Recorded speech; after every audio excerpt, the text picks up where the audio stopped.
Hello, Asuminara here, and this is going to be my How to Tank guide on Bloodmaul Slagmines. Slagmines can be a bit challenging, but if you keep in mind some of the more dangerous mobs and manage your cooldowns effectively, this dungeon won't stop your party for very long at all.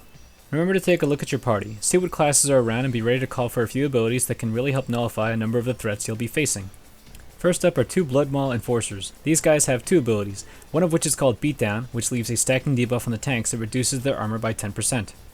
It's a pretty short debuff, so try to make sure it drops between pulls.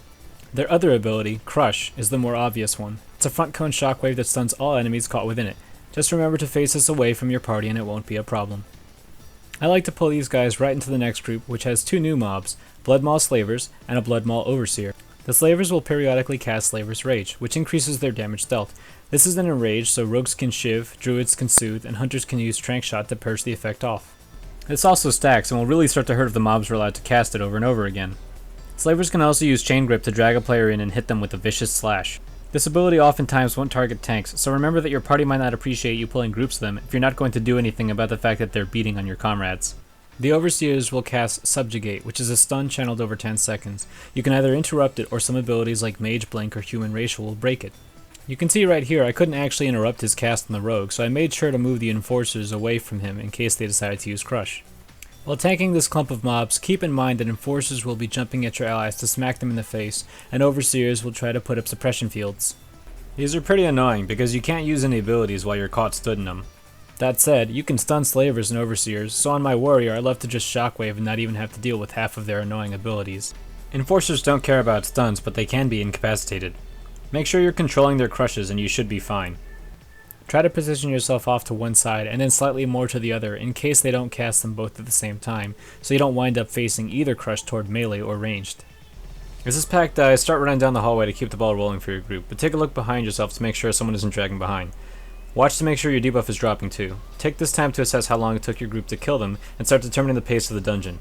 Next up, 3 Slavers and an Enforcer. All 3 Slavers can be stunned, so it'll really help if you can manage to get this done. Their abilities can all be avoided by means of parry and dodge, so using abilities like Ravager, Dancing Rune Weapon, or Severed Defense can make them a lot less threatening. Or, you can ask someone to dispel the enrage whenever possible. Again, the Slavers will be dragging ranged and melee players in with chains, which will cause your healer to lose focus trying to keep them alive. Be sure to keep yourself up and healthy so they don't stress over your HP. Keep the cleave facing away from your friends and be sure not to step in it yourself. Behind you is a fresh pack of mobs with an Enforcer, an Overseer, and a Geomancer. Geomancers will spam an interruptible Stone Bolt. It's not a threat, so don't worry about it. They also cast Stone Bulwark, which can be very annoying. Puts a huge absorb shield on whomever they cast it on, and reduces the damage they take by 35%. If a cast gets through, it can be purged. Warriors and Death Knights can glyph into a purge, but it's better to ask someone else in your group who can look out for this, since there are other effects that need to be purged in this dungeon anyway. As you run into this group, double check down the hallway. There's a pair of mobs that you don't need to pull patrolling back and forth. Try to interrupt the Geomancer's first cast and bring them back down the hall you just came through. He's the only one that'll stay planted if you try to drag them away, so in this case it's okay to shut him up during his Stone Bolt. Once you have him back, face them toward the wall and let your DPS go to town. You'll want to have someone else ready to interrupt the Stone Bulwark or drop a stun. Your interrupt probably won't be back by now. Geomancers are stunnable, but the Enforcers still won't care, so keep an eye on DBM or his cast bar to know when he's trying to crush you.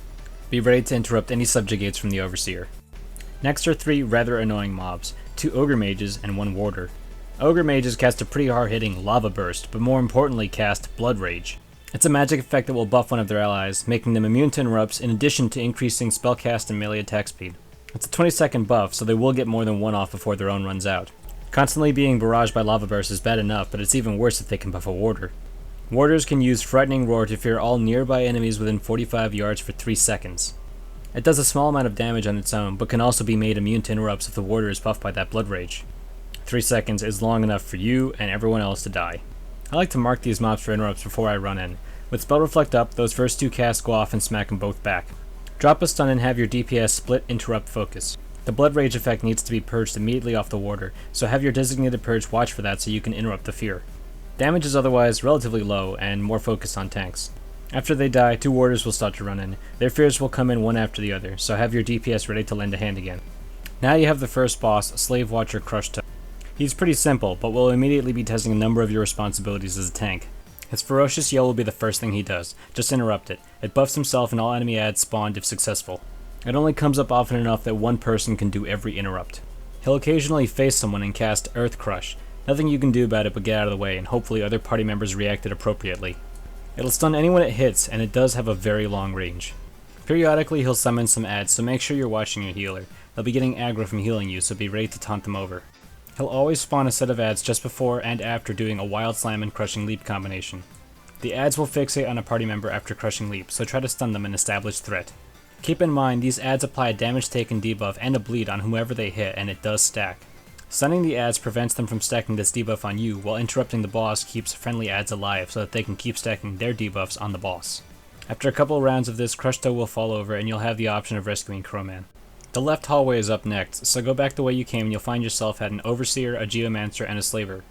All of them can be stunned. Focus should still be on the Stone Bulwark from the Geomancer and the Subjugate from the Overseer. If you're feeling brave enough, you can reach down the hallway and pull the two Enforcers pathing up and down. It's even more important to make sure the Overseer and Geomancer are being dealt with, since the Enforcers are going to be jumping to your ranged players and the Slaver is going to be pulling some in with chains. It's a bit dangerous, so unless you know your group has strong cleave and awareness, I wouldn't recommend it. There are two more Slavers on the left hand side as you go down this hallway. Feel free to take them out while you get your cooldowns back off the previous pack, but you can also skip them if you'd rather not. You'll have a gauntlet to deal with afterwards, so have your cooldowns ready. There are a ton of little fire adds. They just melee and have pretty low health, so Paladins, if you have Consecrate Glyph to follow you, you'll have no problems here.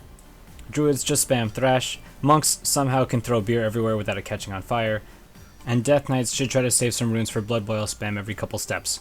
Warriors, good luck here. Gather a few in Thunderclap, step again, and use Revenge or Tab and hit Heroic Strike, which you should have Glyph to cleave, or you can throw down your Mocking Banner. Unless your group is very strong, stop in the middle at the first pair of elite adds, a Vengeful Magma Elemental and a Molten Earth Elemental. The Vengeful Magma Elemental will spawn Searing Embers every time it casts Cinder Splash, so have another Snap AoE ability ready to pick them up after the cast. You can step out of this ability once it starts casting. Molten Earth Elementals cast a cleave that leaves a dot, so DPS and healers should steer clear. As a tank, it's hard to notice when damage is going out on your party members unless it kills them outright, so try to be courteous and spare them when you can. The Magma Lord should be your next target. Get to it as quick as you can, but keep your eyes on the sides. The furnaces will be spitting out more Searing Embers and unstable Magma Elementals. These guys will suicide over time and explode when they reach 0 HP. There are some very obvious big pillars of fire here, just stay out of them as best as you can.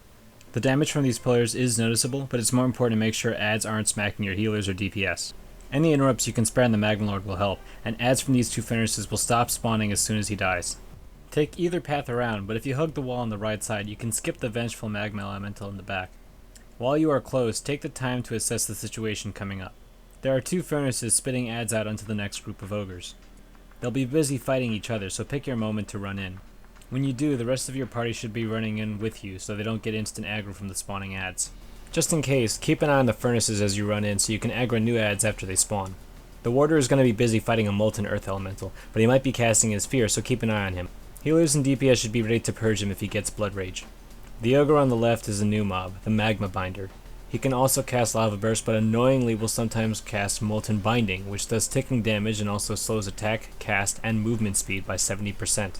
Since this trash pack is arguably the most dangerous in the dungeon, let's consider a couple of options. You can ask for some long-term CC, but if CC isn't your thing, this is a great spot to ask a Death Knight for Army of the Dead if you don't have it glyphed.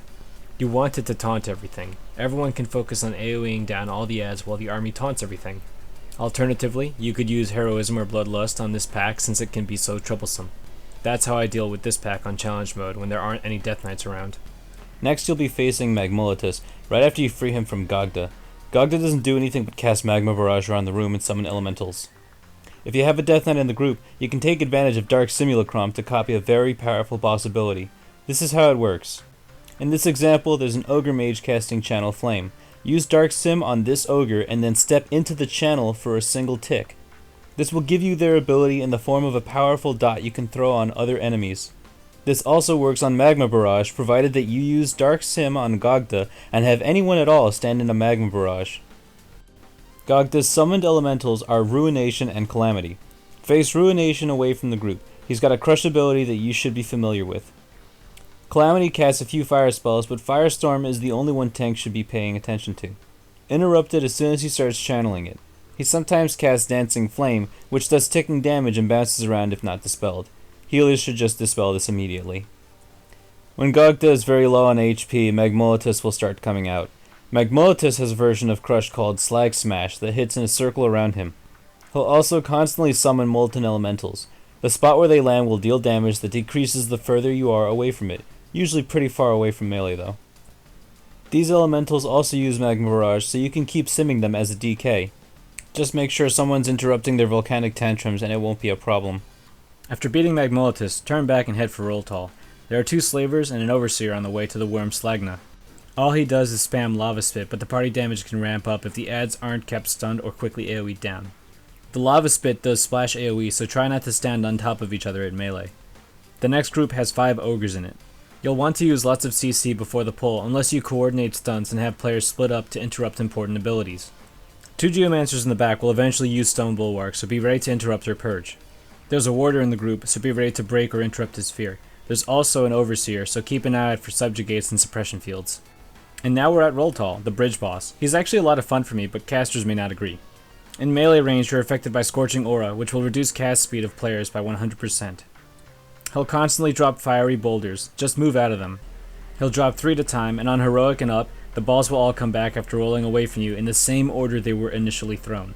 After throwing some boulders, he'll either cast Heat Wave or Burning Slag. Heat Wave will push you away from him, so be sure to run against it, but remember that boulders may be coming back during his channel. Burning Slag leaves fiery pools on the floor, so make sure you aren't stepping in them.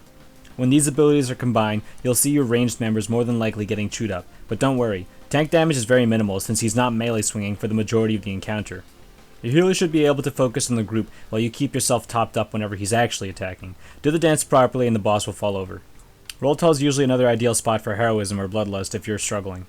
The last hallway brings you to 2 new types of enemies, the first of which is a Bloodmaul Ogron. These do hit fairly hard, but the bigger threat is their Colossal Roar, which hits all group members within 40 yards and is often followed by a knockback. This knockback only has a 10-yard range, so it shouldn't be too hard to avoid. You can either all hide behind this pillar and wait for him to patrol, or engage him and drag him over to the next 2. He should die before you reach the following pack. These guys can be rooted, so if you're having difficulty with 2 at once and you have a druid in the group, take advantage of it. Be sure to pull them far back so you aren't hit by both of their roars. This room has some new Ogre Magi called Flame Speakers, 4 in total, but the one on the left can be completely ignored. He's mostly there on his own so you can see what kind of mechanics he has by himself, but I like to pull him anyway so he doesn't attack players during the boss encounter. Their Channel Flame can be completely sidestepped, so it doesn't have to be worried about, and you actually want to let this go through, since he won't cast any other abilities and essentially let you beat on him for free. Exploding Flames, however, should be interrupted. If it's not interrupted, an Orb of Fire will spawn that does large ticks of fire damage to the closest player. When pulling these Flame Speakers, remember that you can use all forms of CC on them before the pull, or group them up and stun them in combat. You can use Fears, Knockdowns, everything. Save it for any Exploding Flame cast, since that damage will be unavoidable. And just like I said earlier in the video, Death Knights can use Dark Sim on their Channel Flame. The last boss can literally melt in seconds if you have a ton of these up on him. Gugrock is pretty challenging if the tank doesn't control the boss appropriately. He'll be casting Molten Blast, which buffs him with Molten Core every time he's successful. You can interrupt this, but you won't have your own back for the next one he casts, so ask your DPS to help out here. You can also Spell Reflect this ability, but he will still gain the Molten Core buff. If Molten Core reaches 3 stacks, he will cast Molten Barrage on the party. This is especially dangerous with high stacks of Flame Buffet. Every time the boss casts this, all players will get a stack of 5% increased fire damage for 20 seconds. If you have a way to dispel this or purge yourself, healers will thank you because they can only remove so many, and it's very hard on mana to be cleansing players all day. And remember, this ability will stack. Gugrock's other major ability is Magma Eruption. He'll start casting wherever you're standing and leave pools of fire on the ground. This makes movement and placement crucial so that melee aren't burning while trying to attack the boss. Apart from this, Gugrock will be spawning unstable slags who will be trying to reach a furnace to get empowered. They can be stunned, rooted, and snared and should be focused down every time he summons one because their empowered form will spam fire on the party. So here's how I handle this fight. At the start of the encounter I run in and he'll immediately begin casting Molten Blast. I like to ignore the first cast because someone else will usually get it or dispel the first buff, and at the start of the fight this won't hit very hard.